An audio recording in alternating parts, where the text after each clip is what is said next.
Happy Friday, everyone, and welcome to Intentional Conversations VodCast. We've been expecting you, and we're so excited to have you to be a part of this podcast community. We're just giving it a few moments for our audience to get situated into this virtual learning space. I also want to take an opportunity to just shout out maybe the folks that are joining us live on LinkedIn. Not only are we live in the Zoom virtual room, but we also have a lot of folks that join us live on LinkedIn as we stream this particular podcast.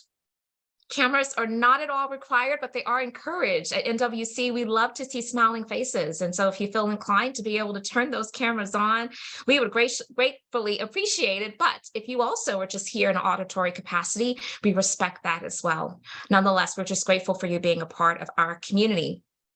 Once again, I am Dr. Nika White. I am the host and founder and lead principal consultant at NWC. I want to give a special appreciation because this is Employee Appreciation Day to all of my colleagues at NWC who work tirelessly to make sure that we are driving towards impact and not just activity. There is a difference. And so I appreciate each of you. I also want to let you know that we have closed caption that's available today for those that may find that of benefit to enhance your experience as part of this podcast community. And so take advantage of that if you need to. Take to the chat, please let us know where you are joining the conversation from. It is always a treat for us to be able to see all the different geographies that are being represented. And if you also feel inclined to share other information about yourself, such as maybe your LinkedIn profile, that lets us know that you are interested in this community connecting with you outside of this hour of time today. And we always appreciate those connections.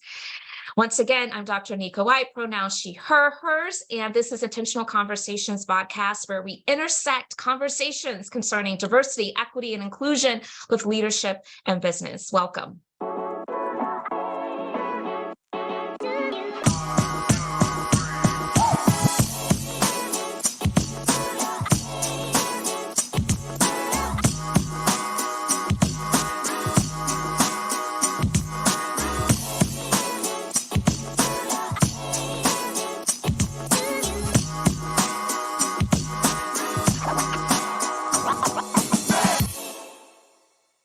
That's right. Let the conversation begin. For those of you who are just tapping in, I want to welcome you. I am Dr. Nika White, and today's conversations are going to be all things diversity, equity, and inclusion. I want to take a moment, as I normally do at the top of the hour, just to put a couple things into your hearing, and hopefully they will be of interest to you.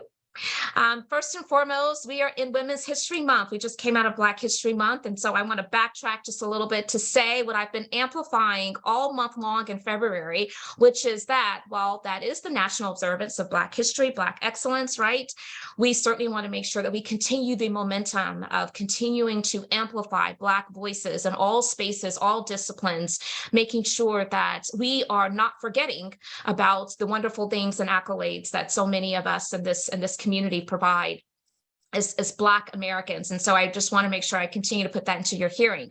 Now, while we're in March now, and it is Women's History Month, it is important for us to recognize that there's a lot of room for us to continue to grow in order to be able to see the true parity exist between men and women in the workplace. And so I ask that you do your part to help amplify the women that you admire, that you think so highly of, and let us make sure that we are protecting the full turf, right? When one of us win, women, we all win. So let's protect the full turf and do our part during this month and beyond to help amplify all the great things that women are doing in many different spaces. If you've been with us for quite some time, which many of you are repeaters, and I'll call you repeaters if you are accustomed to being a part of this podcast community, you know that on January 31st of this year was the pub date of the release of book number 3 for me, Inclusion Uncomplicated, a transformative guide to simplify DEI. Just want to continue to remind you that the book is available. I hope that you will consider getting it. If you don't already own a copy, it is available not only in hard copy, but also in Kindle and an audiobook. And spread the word. And if you've already read it, I would love for you to go to Amazon, place that review. Let me know what you're thinking about the book. That helps me out tremendously. And I love to be in conversation with you about what you're learning from the time that you've been spending with the book. we are bringing an opportunity to the broader community for those who want to go deeper in what we refer to as unraveling the knot, which is part of our way of helping individuals who have gotten the book, have read the book, or are interested in doing so, to have some deeper conversations about the strategies, the application, and some of the concepts that made its way into the book. And so there's a live discussion happening. There's a bit of a book clubbish learning experience. It's scheduled for April the 20th from 4 to 6 p.m. Eastern Standard Time. My colleagues will place into the chat the link if you're interested in registering for that. And I'm so excited because I will be co-facilitating this with my colleague, Cosette Strong, who serves as one of our senior directors of DEI strategy and design. So mark your calendars and please consider joining us. We'd love to have you. Now, I'm going to take a moment, as I normally do, just to give you a little bit of a heads up for what you can expect in upcoming weeks in terms of our guest co-hosts that will be joining us for Intentional Conversations VodCast. We have Farah Harris, who will be here on next Friday, March the 10th. If you don't know Farah, please look her up. We're going to be discussing the role that EQ, emotional intelligence, plays in creating belonging, psychological safety, self-care, and work-life alignment. So join us on March 10th. And then following March 10th, on that next Friday, the 17th, Aubrey Blanche is going to be with us. And we're going to be talking about equity versus diversity, bringing anti-ableism into DEI work, and the process of diagnosing neurodiversity and approaching its disclosure at work. And so very important topic. Hope you will join us. On March 24th, Francine Parham is joining us, and we're going to be discussing advancement of women in the workplace and Francine's recent book, Please Sit Over There, How to Manage Power, Overcome Inclusion, and Succeed as a Black Woman at Work. And then my friend Anton Gunn is going to be closing out the month of March, and we're going to be talking about really just he's an amazing leadership powerhouse. And so he's going to be inspiring us to lead and to create positive legacy in our lives and in the lives of others by creating quality communication and how to build a culture that is caring, helpful, and trusting. And so, again, all of these individuals are wonderful in their own ways. I hope that you will look them up. You will mark the dates and times to join us for these conversations and be a part of our VodCast community. Now, it does me great pleasure to provide a formal introduction of today's guest co-host, and I am going to read her bio, and then I will bring her on to be able to greet this audience in her own way. But today we are welcoming Dr. Theresa Horne. Dr. Theresa Horne is a federal leader and speaker on diversity, equity, inclusion, and accessibility. She's earned national and international awards based on her work impacting women and people of color in the federal government. Dr. Horne is a proud Army vet, a vegan food connoisseur, and a suspense author. Cannot wait to talk about all those different intersections that make up the wonderful Dr. Theresa Horne. But you know what to do, VodCast community. Take to those emojis, go to the chat, place whatever kind of affirmations that you feel are appropriate as we welcome our guest co-host today, Dr. Theresa Horne. And I'm going to stop sharing my screen and bring my friend on, adding her to the spotlight. Welcome, Theresa. And Theresa and I are on first base names. I just wanted to clarify that. So I'm not disrespecting. It's Dr. Theresa Horne if you don't know her. But yeah, she is Theresa to me today, and I am Nika to her today. And I am so grateful that you are here with us. So thank you and welcome. Now, the first question we always ask Theresa is for our guest co-host to please share some additional information about themselves. And specifically what we're looking for are those facts that we would not be able to find by just reading your bio or going to your LinkedIn profile. So think deep and let us know a bit more about you. You want all the tea right up front. I want all the tea right up front, top of the hour. Yes, give us all of it. Well, I will say, because, I see books all the time. And one of the things that I think I'm an anomaly in is that I write creative novels. I write fiction. And so I see a lot of people in our industry that write industry books. And I think it wows people when they say, well, wait a minute, yours aren't industry books. These are suspense novels.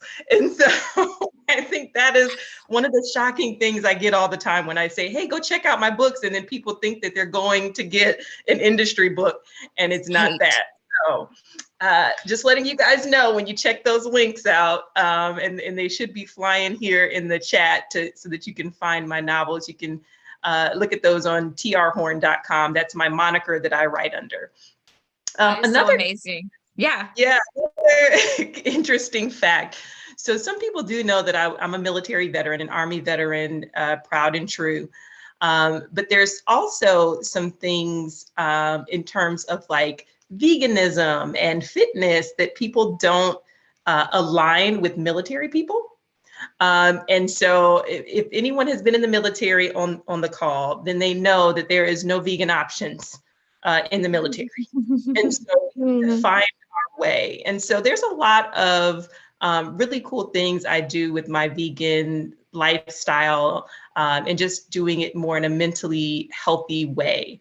Less of the processed food, more of the things that make you glow. And so that's an interesting tidbit. I know me and my colleagues and friends, they always joke with me about where can we eat, because I always have all of these things that I don't eat and won't eat. And so, but I tell them we'll talk about it in 50 years when I'm hopefully looking like I'm still 40. Theresa, those are such interesting tidbits, and thank you so much for sharing. And we kind of bonded a little bit over our military experience. I was sharing with you that my husband's prior military, and so there's definitely, that's a dimension of diversity that sometimes a lot of people don't spend time thinking about. This and that whole lifestyle and what comes with that. And so we're definitely going to unpack some of those in a bit. And I love the fact that you write suspense books. I think that there's a creative side to all of us, and we need an outlet for it. So even though we may be practitioners, astute practitioners in our space and in our industry, we need that creativity. And so you're kind of helping us to find our way to that creative outlet for those of us who may not have intentional ways of being able to create those opportunities for ourselves. And so I do love that you've shared that. And we will place into the chat, our colleagues have all of that information about your suspense novels.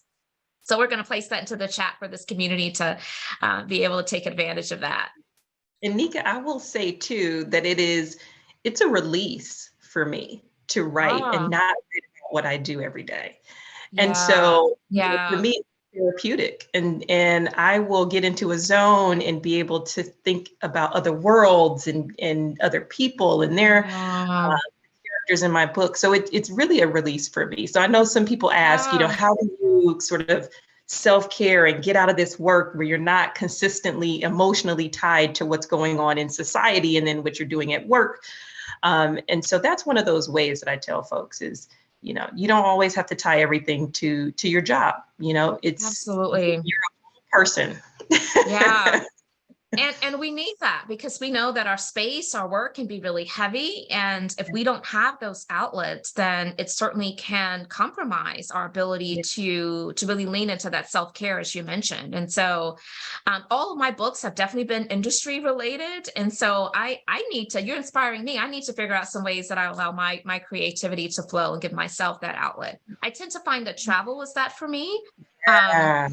But even with my travel, sometimes it's like a workcation, where I very intentionally build in time to work as well as to vacay. And that does not count, Nika. I know it doesn't count. It doesn't always count. You're so right, Theresa. You're right. I'm hearing you. I'm receiving it. I am. But I love that. So I'm gonna definitely lean into doing a bit more homework to find that creative outlet that is just strictly for that creativity, non-work related. Okay. You all are my witness here. So I want to jump right in because this window of time always seems to fly by, and there's so much that I want to talk about. First and foremost, I think it's important for this audience to be able to understand your story, right? And so we know that you are an Army vet, and you have found your way into this space very specifically of diversity, equity, and inclusion and accessibility. What drew you to that specific industry and discipline and work? Yeah, that's a great question. And I think it's multi-layered. I don't think anyone goes into this work because they went to school for it, right? We are just now getting to the place where we're having, certificates that go out to people that learn this type of work. So there is no true way to sort of get into this on and build on it. And so my story really began also in the military. I'll say that, I had my struggles being a female leader in the military, which, dealing with male counterparts that did not want to listen to me for a variety of reasons. I was young, I was Black, and I was a woman. Mm-hmm. And to them, that meant that I was not knowledgeable and that my competency was in question on most of the orders that were given. So for me, that was my first sort of foray into understanding, how I'm perceived in a work environment. And so then even after that, and going into doing marketing work. So I owned my own agency early on in my life where I would do marketing and public relations for different firms and different organizations to sort of guide them in the direction of how to market to the Black community. And in those discussions, I realized that, they were sort of using my agency as a way to make money, but not really work with the community that they were looking to partner with, in a sense, right? Or it wasn't a partnership at all. It was more, how do I use your company to get our stuff in front of their eyes, but not how can we be enmeshed with this community? How can we give back to the community? How can we be a part of whatever movement is happening? And so that was also one of those areas where I said, you know what, I need to look at this differently in terms of my company and what I want for money, right? And so I think those little tidbits along my journey, and then getting into the federal government where there are very few female leaders at the top of these organizations, really made me see it as a challenge to say, you know what, let me do what I have to do to be that change maker and to be the top of that organization, enforce that new sort of look, right? I don't look like everyone around the boardroom when I go in there. The more that they see it and the more that I press the envelope, the more comfortable and normal it becomes to everyone else. No, I love that response. And so as you think about your experiences as a woman of color, I'm sure there are others who are really interested in what did you find to be some really strong strategies that allowed you to prepare to be in some of those male-dominated spaces and to do so successfully. So what are maybe those top 2 or 3 behaviors or mindset shifts or whatever strategies that you think would be important to socialize with this community?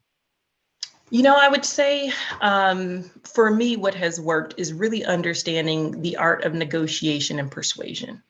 And I think that that's going to be one of the key components that especially women miss out on. In women of color, I think we are great at that naturally because we have to fight for everything that we.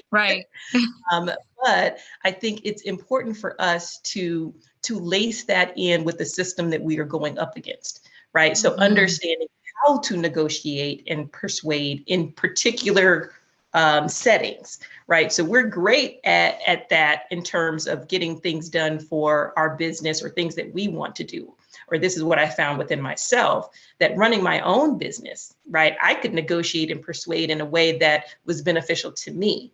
When I work in an organization, it's very different, right? Because now I'm doing it in an aspect where it affects other people that look like me. So if I don't do something appropriately, it could affect someone else. And so for me, that was the biggest thing, is to understand negotiation and persuasion is a key component of you getting to leadership. So look for that type of training, look for that type of development in yourself.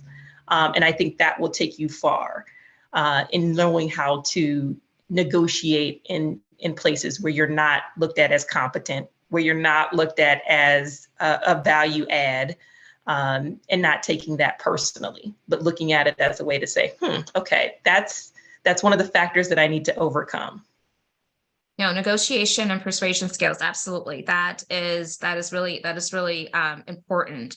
And so along those same lines, when you find yourself as one of the only lonelies, right? We often hear language like that, especially for women of color and male dominated spaces. We tend to brace ourselves for having to encounter adversity or discrimination, right? And so what did you do when you face adversity and discrimination? How did you navigate that? Because I would imagine there's some people who are going to be listening to this either live right now or later, and they may say, well, how does she overcome that? She's making it sound so easy. How does she overcome that? Yeah, I can tell you some things that have happened in my career along the course of my career that would probably make you clutch your pearls. I've had people tell me I've been promoted because I look like a Black Barbie, and they told me that to my face. I've had people come and tell me that, the hair that I have on my head is not professional, right? If I wore my natural hair, they would say, you should probably straighten it out before you go to that meeting. Wow. And so these are the Wow. things you deal with constantly being a Black woman moving up the chain, because these are behaviors that people exhibit all the time. I've had a white male leader sexually harass me and give me a hotel key card at work and say I can meet him there if I wanted a promotion. And so these are things that you deal with, but how you deal with them matters, right? And so we do constantly is we allow people to do things against us, and we forgive. We're a very Yeah. forgiving people, which is beautiful, Mm-hmm. right? Lead with love. But in terms of utilizing the tools available to us, we don't typically do, right? And so I went back and forth on whether I should, put in an EEO complaint against that leader that gave me the hotel key card. I literally said, my job's on the line here.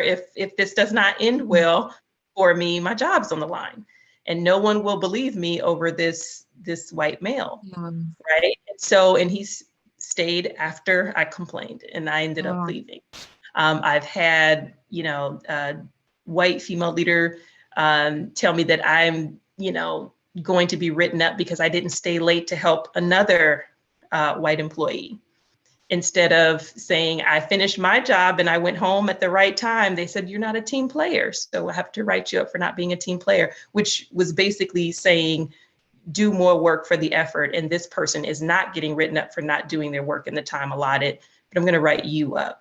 And so there's always these subtle things that happen along your career, but you have to remember to fight back and not give up. If I had given up and said, hey, I'm not going to do this anymore, I wouldn't be where I am today to help so many other people on their journey getting up here. But there are going to be some ones that you have to overcome.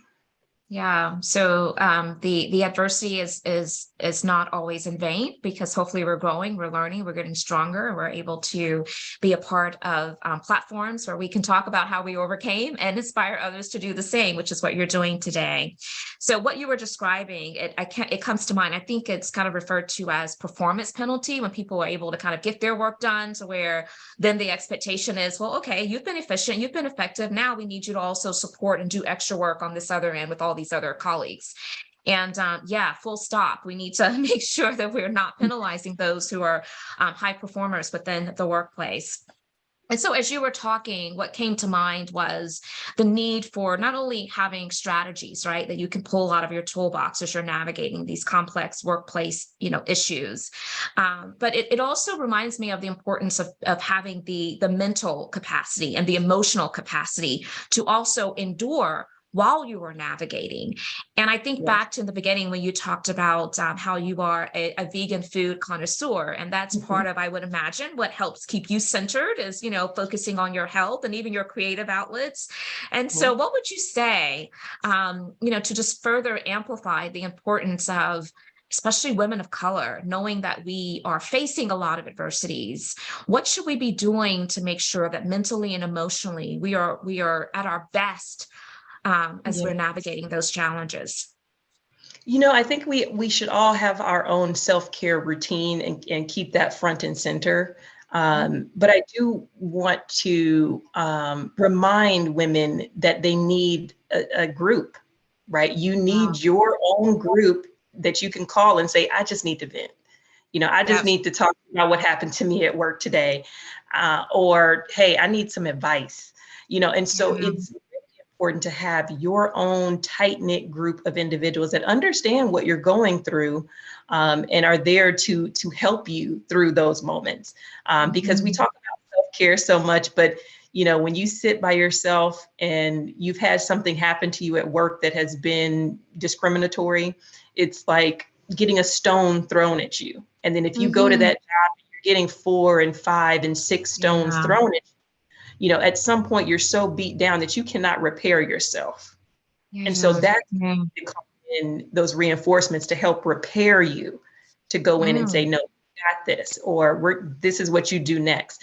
And so while self-care is important, I just try to really tell people to have your support group there for you, because it is not an easy task. It is not an easy road.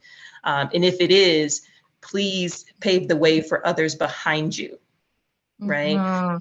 Most important is to start preparing and providing that safety net for the next generation of Black women or women who are looking to be in executive roles. 100%. Lift as we climb. We are not meant to operate in isolation. We need that community. We need that support system. I am fortunate that I do have that support system. In fact, this weekend I'm headed to Georgia, which I know is where you are right now, to visit with members of my tribe, my sister girl kind of mastermind group, as we are supporting each other. So I'm really grateful for that opportunity. So I want to shift a little bit, and I want to talk about what's occurring right now in this DEI space, particularly as it relates to the reduction of roles that are negatively impacting disproportionately Black DEI professionals. We know that layoffs are occurring across many different industries and sectors right now, particularly in the tech space, right? As people are bracing themselves for the economic headwinds, right? But then what we're also starting to see, which is not surprising because there was a trend of this before, is that one of the first roles or disciplines that's on the chopping block are the DEI roles. And so many chief diversity officers, many leaders of the DEI work are being transitioned out, right? They're being laid off.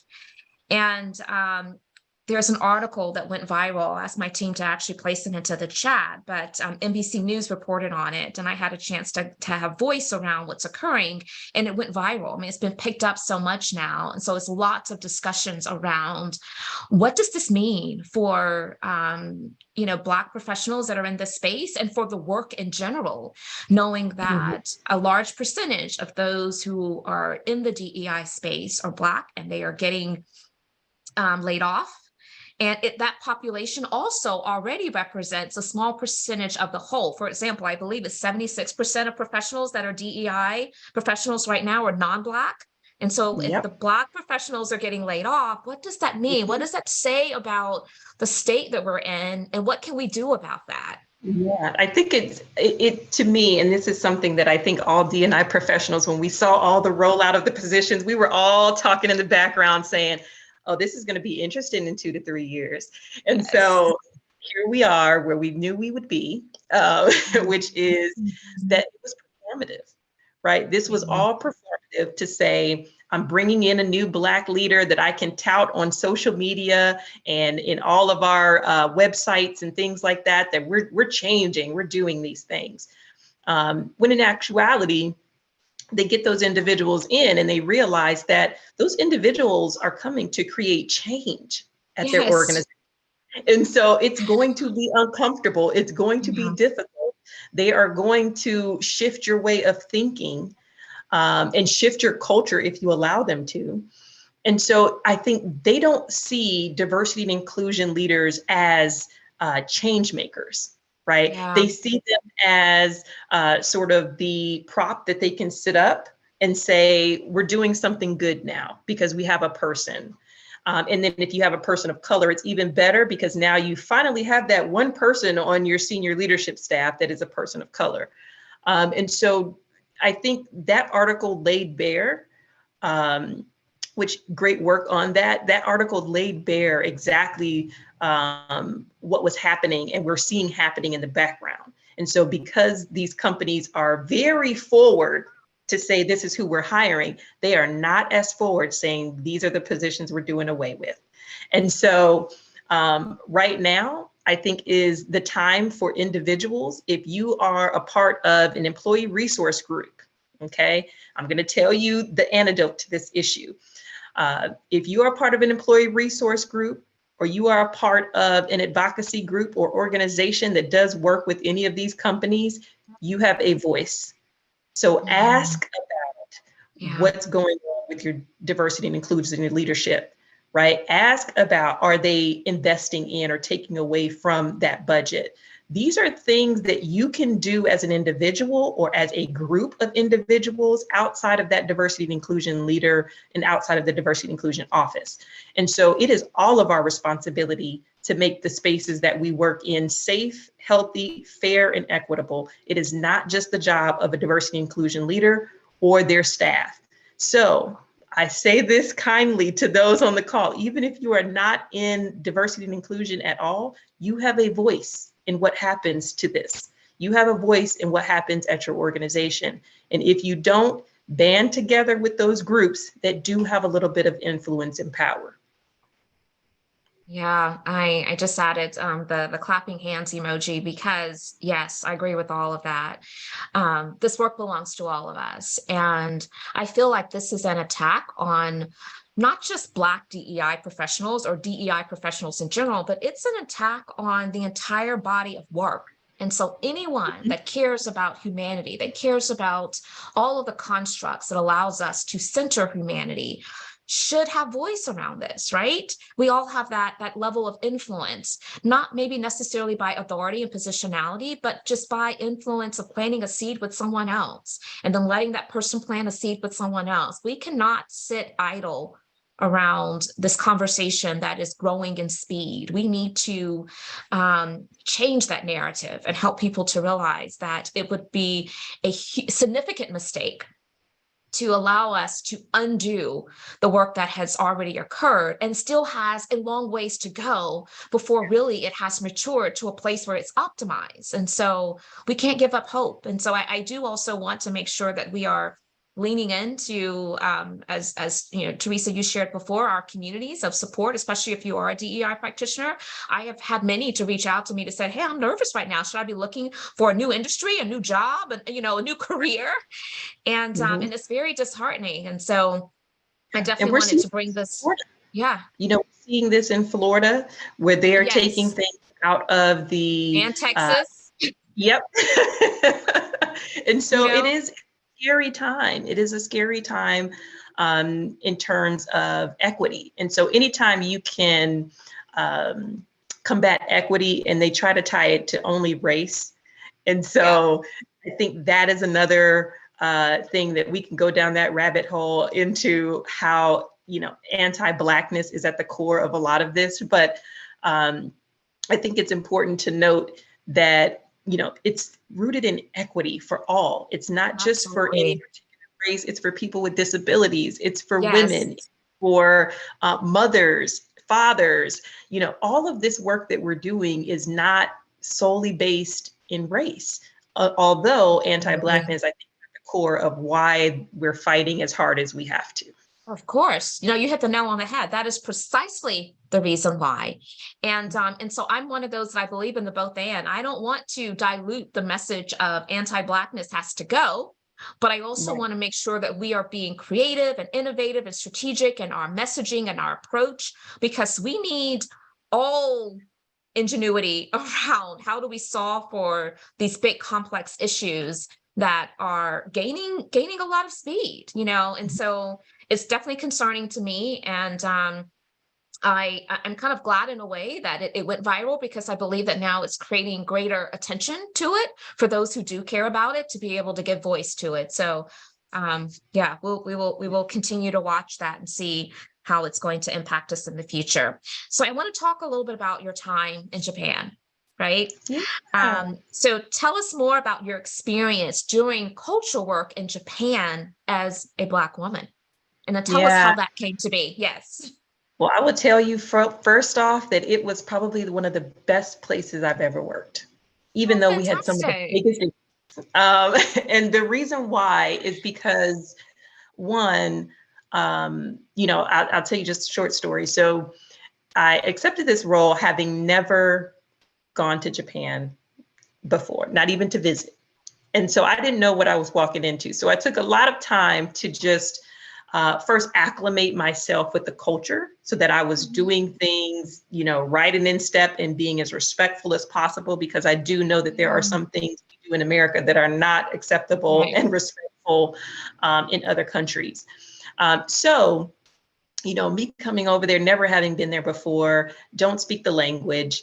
It took for me to just listen, observe, for a few months of what was going on. And so my task going there was to really look at our culture. We had, for that particular region in the Asian Pacific, we had very low culture scores. And they were like, what is going on here? Why do people want to leave? They're not happy, and so I was going out to figure out what that issue was, not knowing what I was walking into. And so I was walking into a situation, and I'll tell you when I noticed it. I was sitting in a meeting that had Japanese nationals, it had military personnel who also worked there, and then it had civilian federal employees, right? Mm-hmm. And so they're all sitting in this meeting talking about a new change that was coming down the pipeline. And I saw the military leader say, well, why can't we just make this decision and move on? Like, we know what we have to do, let's go. And then the federal person was like, wait a minute, we haven't talked fully about it with everyone. We need to make sure we have harmony. And then you have the Japanese national leader sitting there saying, well, we can't make a decision today. I need to go back and talk to the people who this will affect and get their insights. And so it was 3 different cultures warring on a simple decision. Now, can you imagine larger decisions that impact this entire workforce? And so the work there really was me trying to gel all of these different cultures together. It was sort of groundbreaking work. We had a lot of awards that were given because of the work that we had done there, that I led there. And to me, it was the most fulfilling experience of my career, because I was able to take 3 different cultures, marry them together. And when we took the survey before I left to come back to DC, we were at the top of the scales, to the point where the survey provider wanted me to come in and talk to other organizations who were taking the survey about how did we make this change in a year or two? How did we completely shift culture in a year or two? And so what that shows people is that culture does not take a long time. It takes action. It takes action to want to change. The leader that was there, the commander that was there, was open to change. And so we create an entire environment that was completely different from when I stepped foot on Japanese soil. And so that, to me, is the most fulfilling, is when you have a leader that's open to doing this work. You make big strides, and it does not take a long time. So if you're at an organization where they keep telling you, oh, it's hard, it takes 5 years, 10 years to change culture, that's not true. It takes 5 and 10 years to change their mindset to want to make culture the top priority. So that's what they're telling you when they tell you that. Yeah, no, I appreciate you saying that, because we do hear there a lot. It's like, we need to slow walk this. We need to slow walk this. So sometimes, there's tension points between those who are ready to dig right in and let's get some stuff, let's shake some stuff up and get it done, versus those who are like, well, we're not quite ready yet. We need to slow walk this. We move at a slow pace here. You have to think about what's not being said. What really are they trying to avoid? And so I love you bringing that to the conversation. We were talking a little bit ago, and I was reminded of, just recently, I posted on social media something along the lines of what a mentor shared with me a long time ago, which was, when you go into this space, this work of DEIB, and even accessibility, I know that's a big part of your work as well. When you go into this line of work, you at some point in time or another will find that you have ruffled some feathers and stretched people, and you can't be afraid of that. And if you haven't ruffled some feathers and stretched people, then you're probably not doing your job. That always remained with me. And so, Yep. every so often when I have trolls on some of my posts or even like with this book, release, I take that in stride. And I know that, okay, if I'm getting attention from the naysayers, it is because I probably ruffled a feather in a way to where now they are provoked. But at least they're thinking about it. They're forced to at least have to encounter the right side of this Yeah. equation versus just, believing everything that they have dug their heels in to believe, which is a lot of times anti-Blackness and, just again, wanting to, live in this space where they're truly believing in a dominant population by any means necessary, right? And so I love that you are giving us permission to not let people stay at that mindset and that place of, this is going to take 5 or 10 years. And really what they're doing is just stalling and buying themselves more time because they aren't confident. Yeah. That's what you're doing. And it's, Yeah. it's interesting to me because there are a lot of people who are interested in getting into this work now, right? Because they're passionate about something that happened to them. And what I tell new people who are interested in getting into this work, I say, why do you want to get into this? And typically it's a story about something that occurred with them that they want to make sure doesn't happen to someone else, which is great, right? But I also tell them, I said, you do recognize that you're going to have to put your own beliefs, your own biases on the sidelines, right? And so it's not just based off of what happened to you. You can't just be the women's advocate. You have to be the LGBTQ plus advocate. Yes. You have to be the disability advocate. You have to be a minority advocate, right? And so for you to get into this work, there has to be an understanding that this is not a passion project, right? This is not something that you can say, well, it's me, so I want to make sure it doesn't happen to someone else. I am not a part of the LGBTQ plus community, but that is a community that I love and will stand for at any point in my career. Absolutely. Yeah, So absolutely. for me, you have to understand that that is a piece of the work. There is no way to parse out what you like and don't like and what you will and won't fight for. And so be mindful of that. I give that to new people and mentor new people in this field. And I tell them that as well. Yeah, no, I appreciate that too.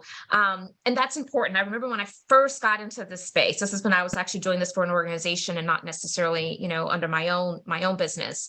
But they saw that I was a Black woman, and I cannot tell you how many Black individuals would approach me for coffee meetings and chats. And it was all about, I am so glad you are here to push the Black agenda.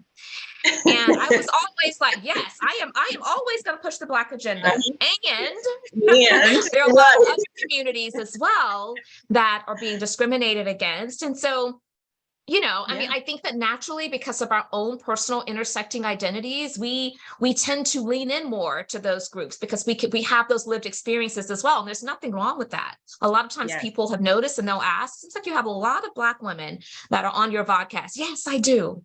And I have a lot of other people as well. But yes, and here's why. And that's unapologetic, right? But you're so right. We have to make sure that as practitioners in this space, that we are understanding the plight of all of those marginalized communities and really bringing forth the value of that humanity-centered approach, right? I think that is critical. So I'm so grateful that you brought that to the conversation. Okay.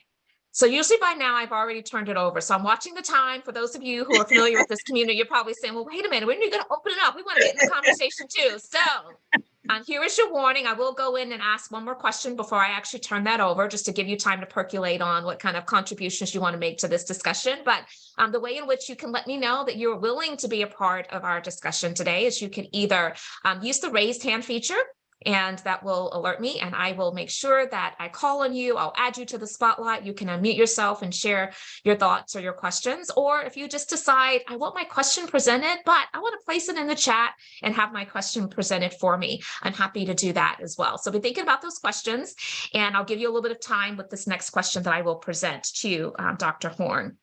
So we're in Women's History Month.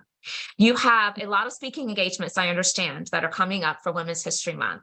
I want to know, what are some of those top subjects and content areas that you have a lot of energy and power around, that's probably going to find its way into the many talks and conversations you're going to be invited into. And then we also want to make sure that we share those opportunities, particularly for those that may be open to the public, for those in this broader community who may also want to take advantage of that. So my team will place that into the chat. But yeah, tell us what you have coming up and what are some of those tidbits that you plan to share? Wow. So you're getting all the tea. You want me to talk about what I'm going to talk about before I talk about it? Look. Just a little bit, just a little bit. Spoilers. Okay. Well, I will tell you. So Women's History Month and Black History Month are two of my busiest months. And so upcoming, I have Inspire DC is coming up next. That's going to be on March 16th at American University there in DC. This will be a TED Talk style where I will be talking about my journey to women leaders, to being a woman and a leader, and what that looked like for me. Nice. You heard a little bit about that today. You've heard some of the challenges and things I've gone through, which I think shock people because a lot of times we don't talk about it. You know, we go through these things, have these microaggressions and discriminations, and we don't talk about it. And so, you know, I want to amplify the fact that we are going through these things and we're still being successful and still being loving and still being empathetic to others, even though we've gone through the trenches. Another speaking engagement I have coming up is with our Mississippi magazine. And so this is a Women's Empowerment Summit that will be happening on March 24th.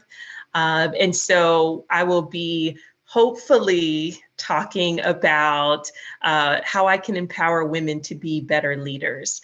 And so you also heard a little bit about that today, so I won't give too many spoiler alerts. That will be held in Tupelo, Mississippi. So all of my Mississippi State alumni, I hope to see you there. Ole Miss, you can come if you want to. But yes, I love my Bulldogs. And so then also, I just want to do a very quick shout out here. Daryl Perry is also on the line right now. He has Professionally Black, and we just did a VodCast with a group of Black professionals that was so therapeutic for me. It's called Thriving While Black. So please, if you have the opportunity to go back and check that out and just make sure you follow that show.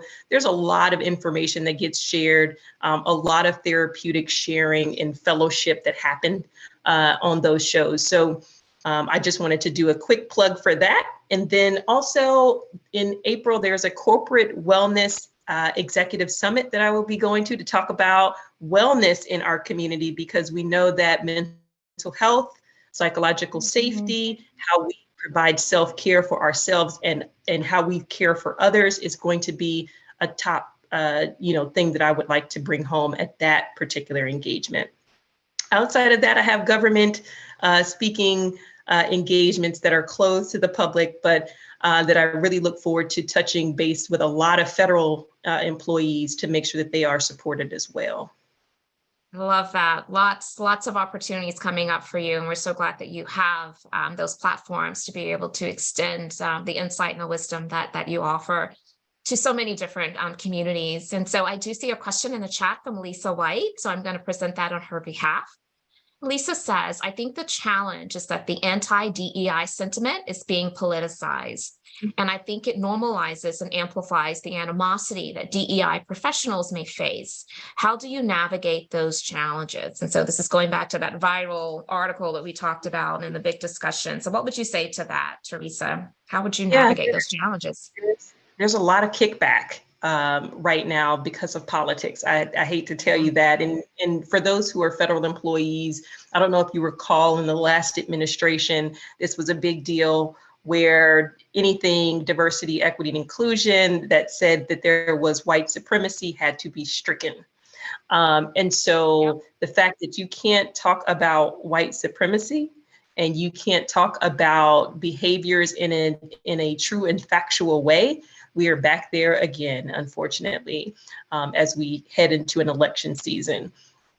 So yes, it does affect us, especially on the federal side, because that is highly regulated. You get a little bit of freedom in the private industry, where, if your CEO is someone who understands that this is important, regardless of what's happening in the news, then you're in a safe space.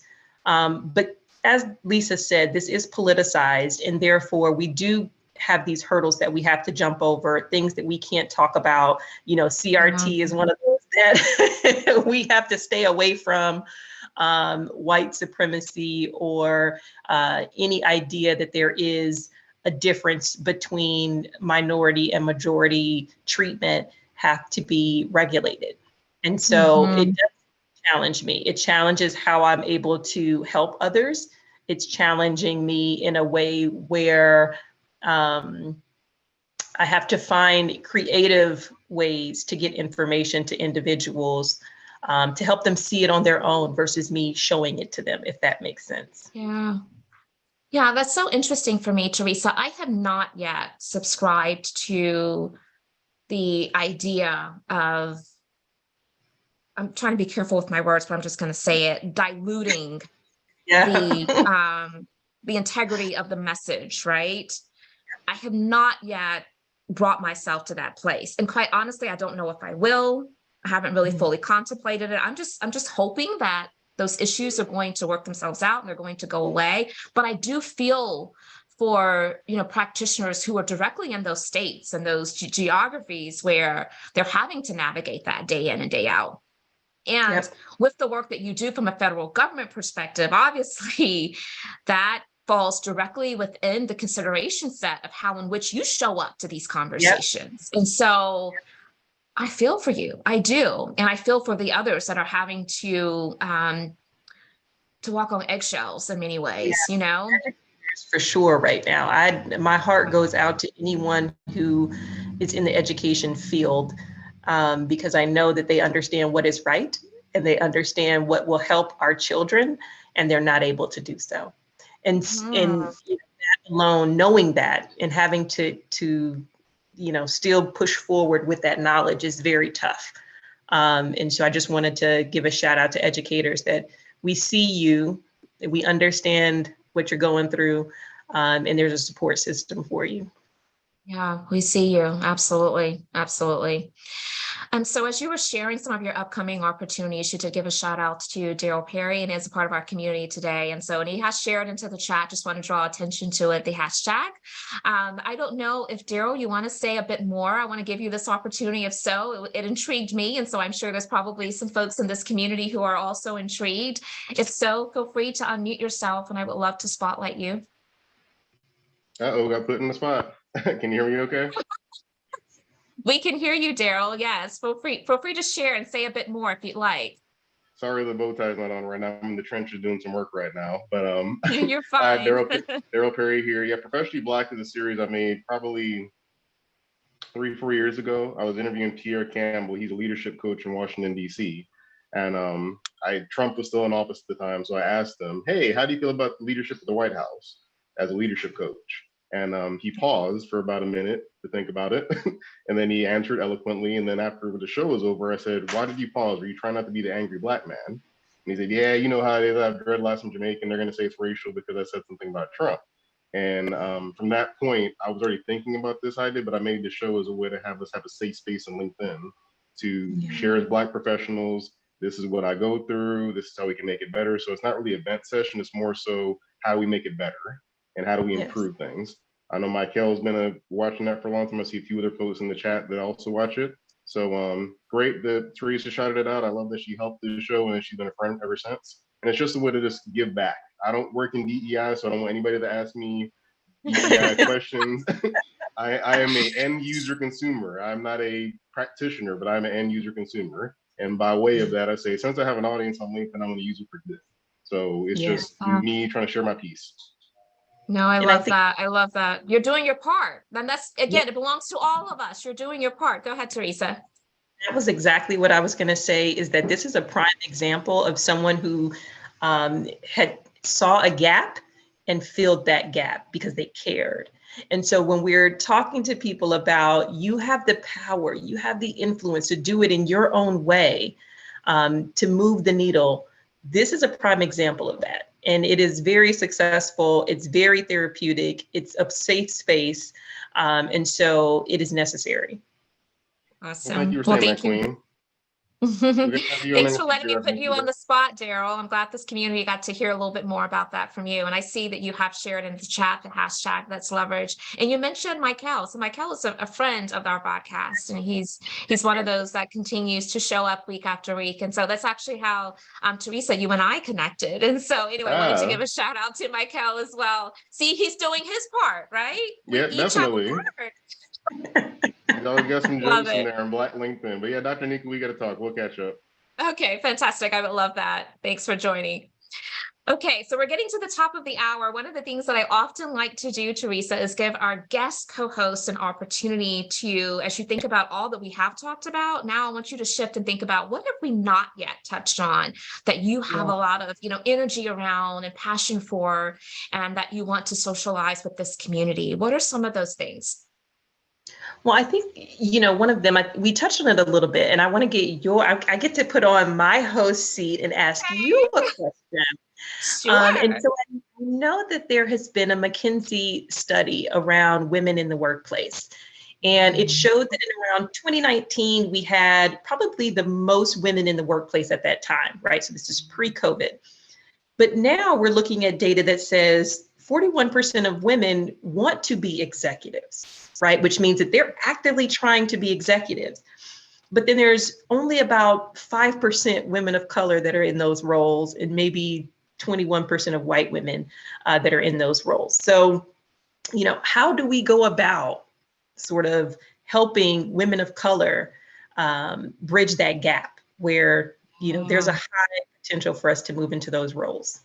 Yeah, I love this question. I think there are a number of things that come up for me immediately. One of which is, and I share this with organizational leaders often, I think we have to get comfortable with the notion of developing very specific initiatives and programs that are targeted to very specific groups. That's not to say that other groups may not have their own challenges. They may not, need their own type of consideration for a special pathway of support.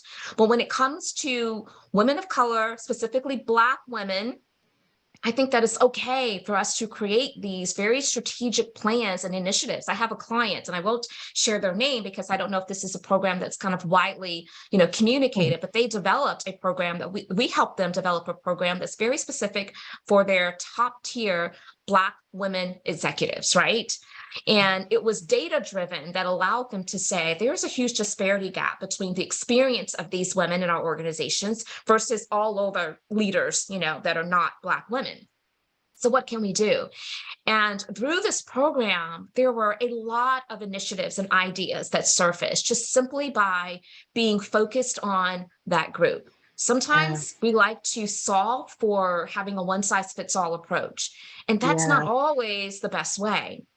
And so I think that that's part of it. I also believe that where organizations can implement either through informal or formal, informal is usually a bit more structured, which means it allows for greater accountability around the sponsorships, right?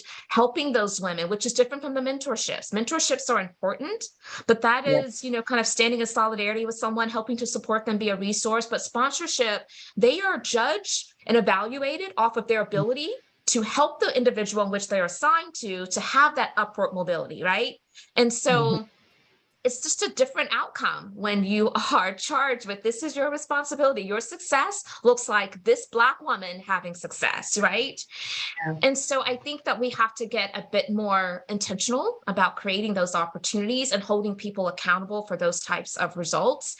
And I also believe, Theresa, that part of the challenge has to do with, and you referenced this, the whole pandemic.